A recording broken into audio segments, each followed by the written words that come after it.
Hello everyone, welcome to our YouTube channel Achievers Adda. Myself Nishtha and I'll be teaching chemistry on this platform. Please do subscribe this channel for more educational videos of science and commerce.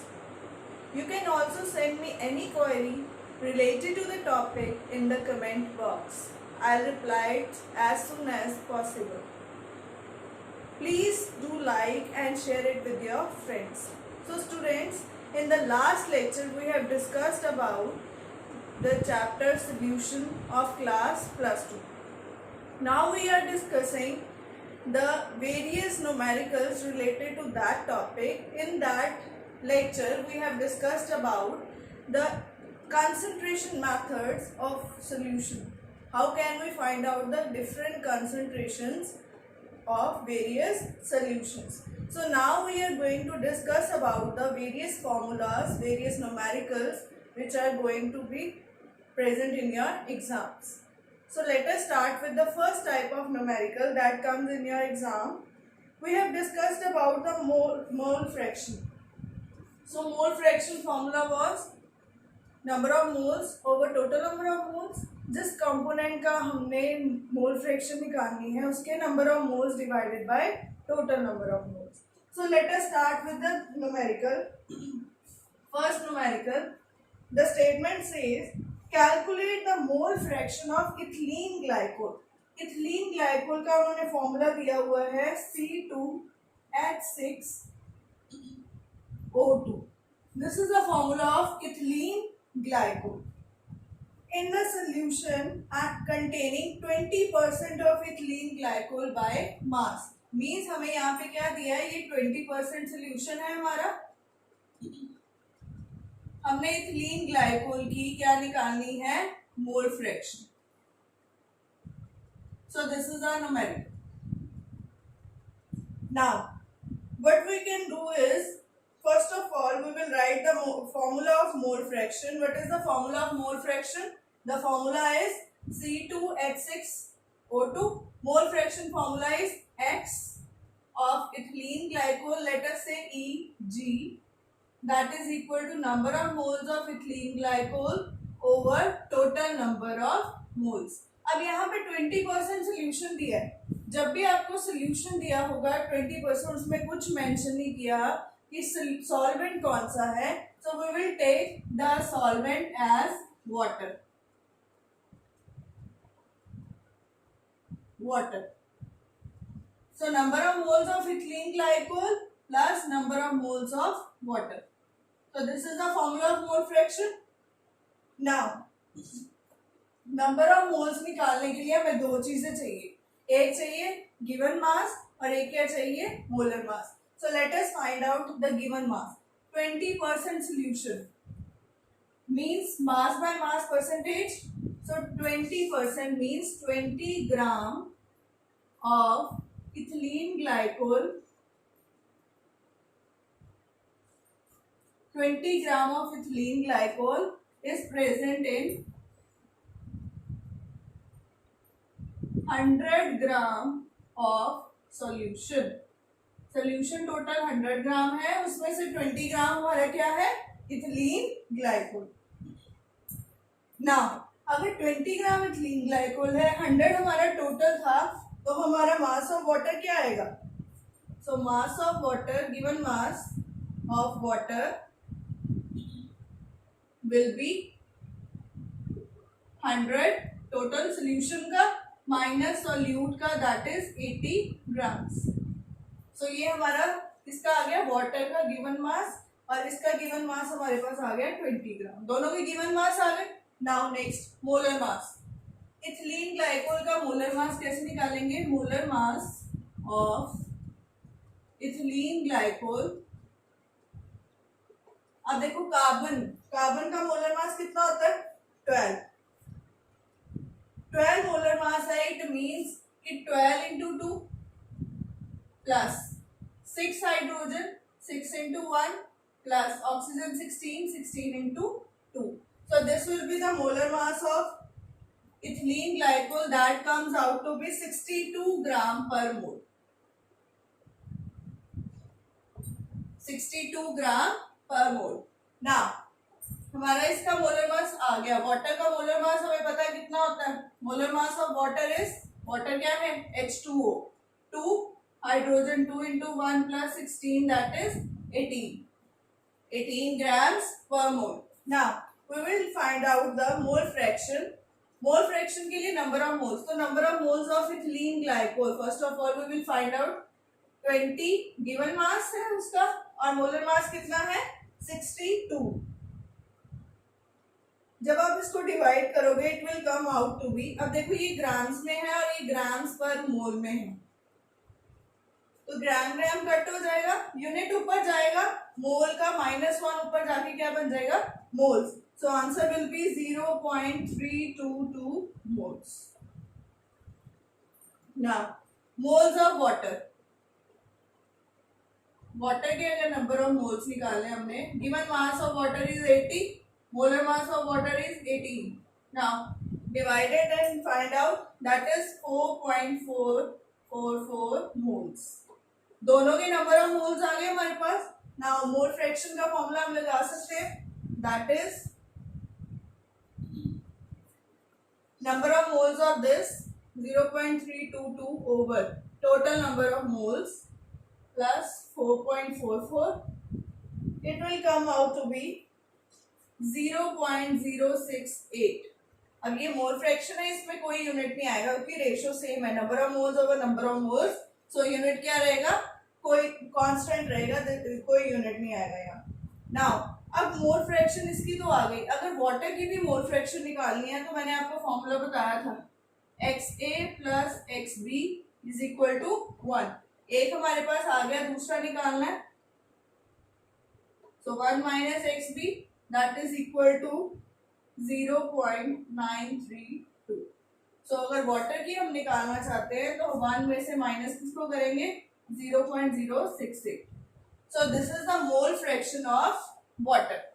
सो इस तरह से हम mole fraction find out कर सकते हैं। आप यहाँ पे ये वाला फॉर्मूले लगाने के बाद वाटर का भी अलग से लगा सकते हैं, दैट डिपेंड्स कि आपने ये वाला, ये ज्यादा इजी है, 1 में से माइनस किया सीधा आ गया, इसमें कैलकुलेशंस करनी पड़ती है। सो दैट इज व्हाई मैंने ये वाला किया ताकि जल्दी सॉल्व हो जाए। So this is the numerical, you can note it down, any problem related to it you can send me to the comment box. So after this we will start with the next numerical of molarity. So molarity के लिए हमने formula किया था number of moles upon volume, volume in litres. So हम अब molarity के formula numerical में use करेंगे। So let us start with the numerical. Second numerical is molarity. For molarity statement is calculate the molarity of a solution containing 5 gram of NaOH. So means NaOH कितना ग्राम है हमारे पास, 5 ग्राम। Now in 450 ml solution, so volume of solution हमें कितना दिया हुआ है, 450 ml। Now what is the formula of, अब हमें बोला गया calculate the molarity of, so molarity का symbol capital M, formula of molarity is number of moles of solute upon volume of solution in litres. So this is the formula. Now solute यहाँ पे क्या है, NaOH, इसके number of moles चाहिए हमें और volume चाहिए, वॉल्यूम हमें गिवन है, तो सोल्यूट के नंबर ऑफ मोल्स कैसे निकलेंगे, number of moles of NaOH, इसका फॉर्मूला क्या होगा, given mass upon molar mass. तो गिवन मास हमें 5 ग्राम गिवन है, we will find out the molar mass. अब मोलर मास निकालने के लिए NaOH का क्या होगा, NaOH का molar mass, sodium 23, oxygen 16 and hydrogen 1, that is 40 gram per mole. So this is the molar mass of NaOH. Now number of moles का formula 5 by 40, that is equal to 0.125 moles. So ये हमारे number of moles आ गए solute के। Now molarity का formula लगाएंगे 0.125 upon volume of solution in litres. अगर millilitres में होता है 450 तो you have two divided by 1000। So after dividing the answer will be 0.278 mole per liter. So this is a unit for molarity 0.278 mole per liter. Now अब ये molarity का form हमारा unit आ गया। कई जगह पे पर लीटर की जगह 0.278 मोल पर डेसीमीटर क्यूब भी लिखा होगा because litre is equal to the decimetre cube. So आप इस तरह से भी इसको लिख सकते हो, योर चॉइस कि आपने लीटर में लिखना है या डेसीमीटर क्यूब। बेटर है लीटर में लिखो। कई जगह पे अगर डेसीमीटर यूज भी किया है तो you can use it. Now this is the formula, this is the method by which we can find the molarity of any solution. So number of moles over volume, this is the formula. So number of moles का formula given mass by molar mass, आप 5 को 40 से divide करोगे तो हमारे moles आ जाएंगे। Next molarity में हमने वैल्यूज पुट की और हमारा आंसर आ गया। So this is the formula of molarity. Next we will solve the numerical of molality. Molality और मोलारिटी में क्या डिफरेंस था? इसमें हमने लिया था volume of solution in litres, उसमें हमने क्या लिया था? Weight of solvent in kg. So let us discuss that numerical. Third numerical of this chapter, calculate the molality of 2.5 gram of ethanoic acid. So ethanoic acid दिया हुआ है हमें, ethanoic acid that is 2.5 grams. अब ethanoic acid का formula क्या होता है, जिसको हम एसिटिक एसिड भी बोलते हैं, CH3COOH। So this is given 2.5 gram in 75 gram of benzene. Benzene जिसका फॉर्मूला क्या होता है, C6H6 that is 75 grams. We have to calculate the molality. Molality निकालनी है। So molality का formula small m symbol that is equal to number of moles of solute upon mass of solvent in kg. Now number of moles of solute, solute के number of moles अगर आपने निकालने हैं तो कैसे निकालेंगे? अब पहले पता होना चाहिए इन दोनों में से सॉल्यूट कौन सा। 2.5 is lesser amount, 75 is more amount. So this is solvent and this is solute. So let us find out the number of moles of solute. इसके लिए हमें इसका क्या चाहिए, given mass upon molar mass. तो molar mass इसका निकालते हैं CH3COOH। Carbon 12, hydrogen 3 into 1, carbon 12, oxygen कितने हैं 2 into 16 प्लस 1। ये हमारा एसिटिक एसिड आ गया और इसका क्या आ गया, मास 60 ग्राम पर मोल। इसको सॉल्व करके क्या आएगा, 60 gram per mole. Now mass of solvent in KG, gram में गिवन है उसको 1000 से डिवाइड कर दें तो यहाँ पे हम पुट कर सकते हैं नंबर ऑफ मोल, सीधा ही पुट कर दो, चाहे 2.5 upon 60 upon mass of solvent 75 divide by 1000। तो आप इसको सॉल्व कर सकते हो 2.5 upon 60 into 75 into 1000। So we can solve it. Cutting कर सकते हैं। कटिंग करने के बाद आपका आंसर यहाँ पे आएगा 0.556 मोल पर केजी। 0.556 मोल पर केजी। अब यहाँ पे ये पॉइंट हटा के यहाँ पे 10 लगा सकते हैं, ये कट गया। इसकी कटिंग करोगे फर्दर पॉइंट्स में आंसर आएगा 0.556 मोल पर केजी, क्योंकि यहाँ पे हमने ये केजीज में लिया है। मोलैरिटी में हम वॉल्यूम लेते हैं तो मोल पर लीटर आता है, इसमें हमने क्या लिया है मास, तो इसमें क्या आएगा मोल पर KG. So this is the numerical of molarity. So these three types of numericals are basically important for your exams. Now, after this, we will start with the next topic, solubility. The next topic of this chapter is solubility. So what do you mean by solubility?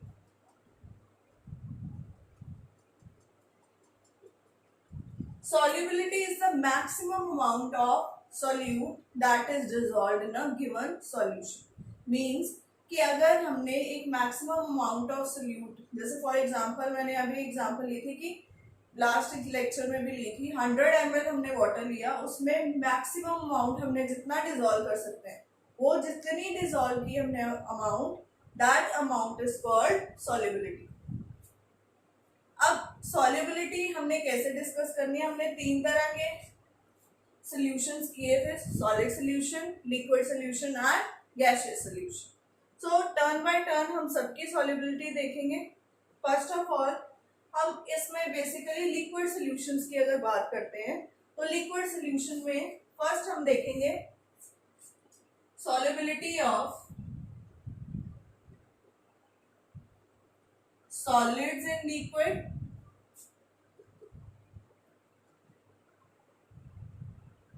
second solubility of gases in liquid,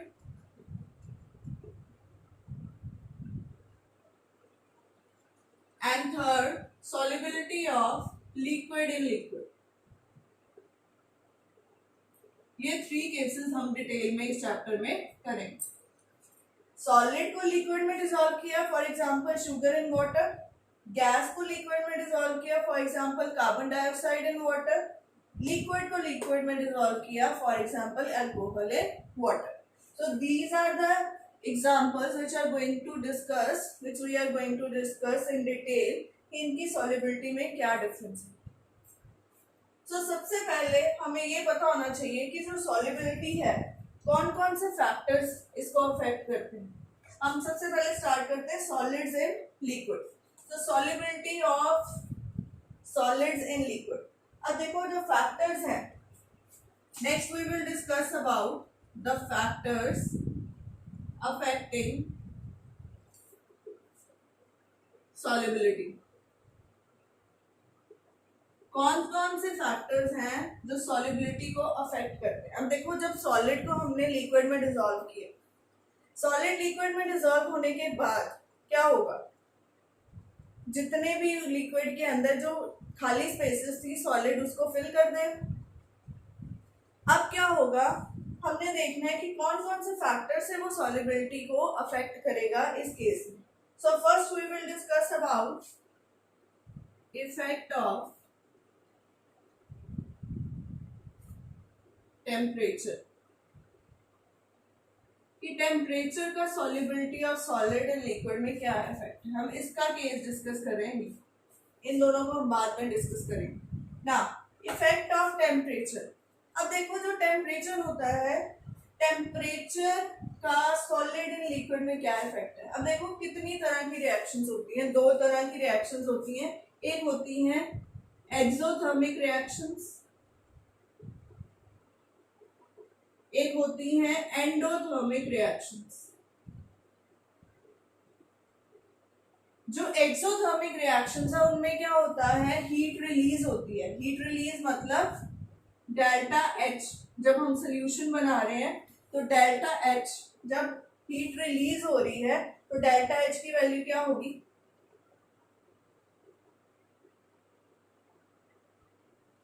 when heat is being released the value of delta H will be less than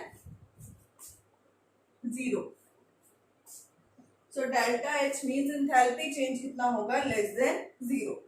अगर endothermic reaction की बात करेंगे तो endothermic reaction में क्या होगा, delta H will be greater than 0. Delta H will be greater than 0. Now अब ये डेल्टा एच है क्या? डेल्टा एच क्या है? Enthalpy change. Enthalpy change means delta H is equal to products की इंथैल्पी माइनस रिएक्टेंट की enthalpy. Reactant product की enthalpy को माइनस जब करते हैं तो हमारी क्या वैल्यू आती है? Delta H. ये +1 में भी हमने डिस्कस किया हुआ है in the chapter of thermodynamics. Now अब देखो एक्सोथर्मिक रिएक्शन में लेस देन 0 है, मतलब क्या है इसका? लेस देन 0 कब होगी? जब ये नेगेटिव आई value, when delta H comes out to be negative. अब देखो नेगेटिव ये कब आएगी? जब रिएक्टेंट्स की एंथैल्पी प्रोडक्ट से ज्यादा हो, तभी ये नेगेटिव वैल्यू आएगी। अब देखो एक्सोथर्मिक में होता क्या है? रिएक्शन हुई, रिएक्टेंट फॉर्म्स प्रोडक्ट, बट जब प्रोडक्ट बनते हैं उसमें साथ में एनर्जी रिलीज होती, हीट रिलीज होती है। अब हीट रिलीज हो गई तो प्रोडक्ट की एंथैल्पी क्या हो गई? कम। जब प्रोडक्ट की एंथैल्पी कम हो गई तो ये ऑब्वियसली बढ़ जाएगी। जब ये बढ़ेगी तो नेगेटिव वैल्यू आएगी, जिसको हम बोलते हैं एक्सोथर्मिक। और दूसरे केस में क्या होगा? पॉजिटिव वैल्यू आनी चाहिए। पॉजिटिव वैल्यू कब आएगी? जब प्रोडक्ट की ज्यादा हो। अब एंडोथर्मिक में हम क्या करते हैं? एंडोथर्मिक में हम करते हैं हीट एब्जॉर्ब करवाते हैं, हीट देते हैं रिएक्शन को। जब रिएक्शन को हीट ज्यादा मिलेगी तो प्रोडक्ट की ऑब्वियसली जो एंथैल्पी है that will be more as compare to reactants. So अगर ये दो केसेस हो हमारे पास, इन दोनों केसेस में क्या होगा? जिसमें तो हीट रिलीज हो रही है एक्सोथर्मिक, ऑलरेडी हीट बाहर निकल रही है, अगर यहाँ पे आप टेम्परेचर को बढ़ा दोगे, अगर यहाँ पे आप टेम्परेचर को बढ़ा दोगे तो रिएक्शन किधर जाएगी? बैकवर्ड। क्यों? क्योंकि रिएक्शन को ऑलरेडी हीट रिलीज कर रहा है, रिएक्शन को हीट चाहिए ही नहीं, फॉरवर्ड जाने के लिए रिएक्शन को हीट चाहिए ही नहीं, तो रिएक्शन किस साइड पे जाएगा? बैकवर्ड। बैकवर्ड साइड पे जाना स्टार्ट हो गया। अगर हम एंडोथर्मिक रिएक्शन में टेम्परेचर को बढ़ाते हैं, अब देखो एंडोथर्मिक में तो हीट चाहिए, जितना ज्यादा टेम्परेचर, जितनी ज्यादा हम हीट देंगे उतनी ही रिएक्शन फॉरवर्ड डायरेक्शन में प्रोसीड करेगी। सो means when we increase the temperature in case of endothermic reactions, then the reaction will proceed towards forward direction. So यहाँ पे reaction किस साइड पे जाएगी? forward. So temperature का इस तरह से इफेक्ट पड़ेगा, डिपेंड करेगा कि हमने कौन सी रिएक्शन के बारे में किया है डिस्कस, एक्सोथर्मिक रिएक्शन और एंडोथर्मिक रिएक्शन। सो इन दोनों केसेस की ये डिस्कशन। नाउ हम सेकेंड इफेक्ट पढ़ते हैं। इसमें सेकेंड इफेक्ट इसका क्या है? Effect of pressure. प्रेशर का क्या इफेक्ट है? Solubility of solids in liquid. अब देखो सॉलिड और लिक्विड दोनों ही इनकम्प्रेसिबल है, ऑलमोस्ट इनकम्प्रेसिबल है, उनको हम कंप्रेस नहीं कर सकते विद इंक्रीज ऑफ प्रेशर। पर क्या होगा जब हम इस पे प्रेशर इंक्रीज करते हैं? सपोज हमने प्रेशर बढ़ाया तो सॉलिड और लिक्विड में कोई चेंज नहीं आया, so it means there is no affect of increase of pressure. क्यों? क्योंकि सॉलिड और लिक्विड दोनों ही प्रेशर से अफेक्ट नहीं हो रहे। सो दैट इज वाई चाहे आप प्रेशर बढ़ा भी लो तो भी इनकी सॉल्युबिलिटी में कोई चेंज नहीं आएगा। सो this is the second effect. Now last effect of this is solubility। एक किस पे डिपेंड करती है? नेचर। अब नेचर किसका? नेचर डिपेंड करेगा सोल्यूट और सॉल्वेंट का। So third factor is nature of solute and solvent। अब सोल्यूट और सॉल्वेंट के नेचर का क्या मतलब है? अब देखो दो तरह के नेचर होते हैं, एक होते हैं पोलर नेचर, एक होते हैं non polar. Polar and non polar, इनमें क्या फर्क है? Polar means positive and negative poles हो, जिनमें पॉजिटिव नेगेटिव चार्जेस हो उनको हम क्या बोलते हैं? पोलर। और non polar means no charge, ना पॉजिटिव चार्ज है ना नेगेटिव, न्यूट्रल है, नो चार्जेस। ना अब पोलर की एग्जांपल हम ले लेते हैं, सपोज NaCl। अब इसमें Na के ऊपर पॉजिटिव चार्ज, Cl पे नेगेटिव चार्ज होता है। जब हम इसको वाटर में डालते हैं, it breaks down to form Na positive and Cl negative. और नॉन पोलर की एग्जांपल कौन सी ले सकते हैं हम? सपोज H2 है। अब इसमें कोई पॉजिटिव नेगेटिव चार्ज नहीं है क्योंकि दोनों सेम चीजें हैं, Cl2 है। So these are non-polar in nature. So अब हम क्या डिस्कस करेंगे कि कौन सी चीज डिसॉल्व होगी और कौन सी डिसॉल्व नहीं होगी और किस में हुई ना। पोलर हमेशा एक पॉइंट याद रखना है, लाइक डिसॉल्व लाइक। अब यहाँ पे हम सॉलिड की बात कर रहे हैं, solid in liquids. So non polar में भी हम कोई सॉलिड की एग्जांपल ले लेते हैं। नॉन पोलर सॉलिड की एग्जांपल कौन सी हो सकती है? First example that is naphthalene. Naphthalene क्या होती है? जब दो बेंजीन रिंग्स जुड़ी हो, इसको नेफ्थलीन बोलते हैं। एंथ्रासीन,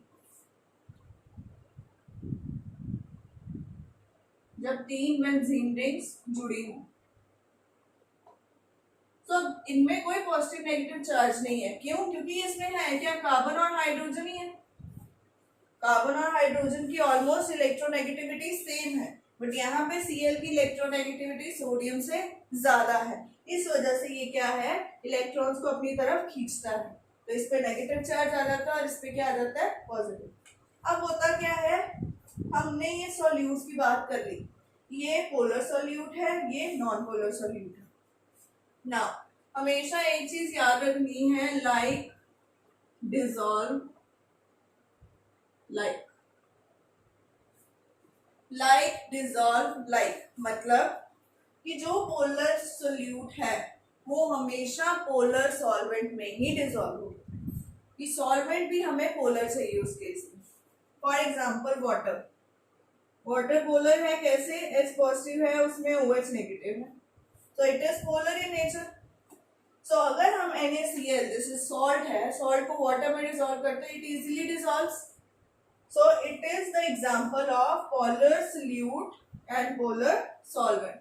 सिमिलरली अगर हम नॉन पोलर की बात करें, नॉन पोलर में अगर आप लाइव एग्जांपल देखना चाहते हो तो आपने देखा होगा जो ऑयल है वो कभी भी वाटर में डिसॉल्व नहीं होता। Why? Because oil is non polar, वो फैट है, उसमें सॉल्युबिलिटी, उसमें पोलैरिटी नहीं है। अब जो नॉन पोलर चीज है वो वाटर में डिसॉल्व तो हो ही नहीं सकती। Why? Because water is a polar. So non polar चीज हमेशा नॉन पोलर में ही डिसॉल्व। अब इसकी एग्जांपल आप ले सकते हैं, मैंने नेफ्थलीन की एग्जांपल ली। नेफ्थलीन क्या होती है? फिनाइल की गोलियां जो होती हैं। Naphthalene can be dissolved in non polar solvents. Non polar solvents for example oil, अभी एग्जांपल दी मैंने। ऑयल के अलावा benzene, it is also non polar solvent. इसके अलावा ether. So these are non polar solvent, organic solvent जिन पे ये डिसॉल्व हो सकते हैं। सो हमेशा एक चीज याद रखनी है कि नेचर ऑफ सोल्यूट और सॉल्वेंट पे सॉल्युबिलिटी कैसे अफेक्ट करेगी। कि अगर तो सोल्यूट और सॉल्वेंट दोनों का नेचर सेम है, then they will dissolve, they will show the solubility. But अगर उन दोनों का डिफरेंस है नेचर का, तो वो आपस में डिसॉल्व नहीं हो। So this was the third factor in which we can say that how it affects the solubility. Now, इसके बाद we will discuss about the solubility of gases in liquid. अब देखो जो गैस है और लिक्विड में जब डिसॉल्व होती है, जैसे हमने कार्बन डाइऑक्साइड की एग्जांपल ली थी। अब जो कार्बन डाइऑक्साइड है वो उसमें डिसॉल्व होगी, कैसे होगी हमने डिस्कस करना है, उसके क्या क्या फैक्टर्स हैं। So we are going to discuss the second point now. First हम ऑलरेडी डिस्कस कर चुके। अब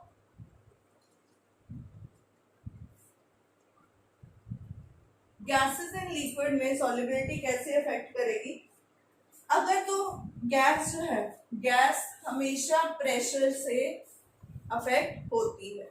सो यहाँ पे फैक्टर्स क्या होंगे? एक फैक्टर होगा टेम्परेचर, सेकेंड फैक्टर क्या होगा, प्रेशर। सो अगर गैस एंड लिक्विड की बात करें हम, तो टेम्परेचर और प्रेशर में क्या चेंज आएगा, वी विल डिस्कस। तो सबसे पहले हम डिस्कस करते हैं टेम्परेचर।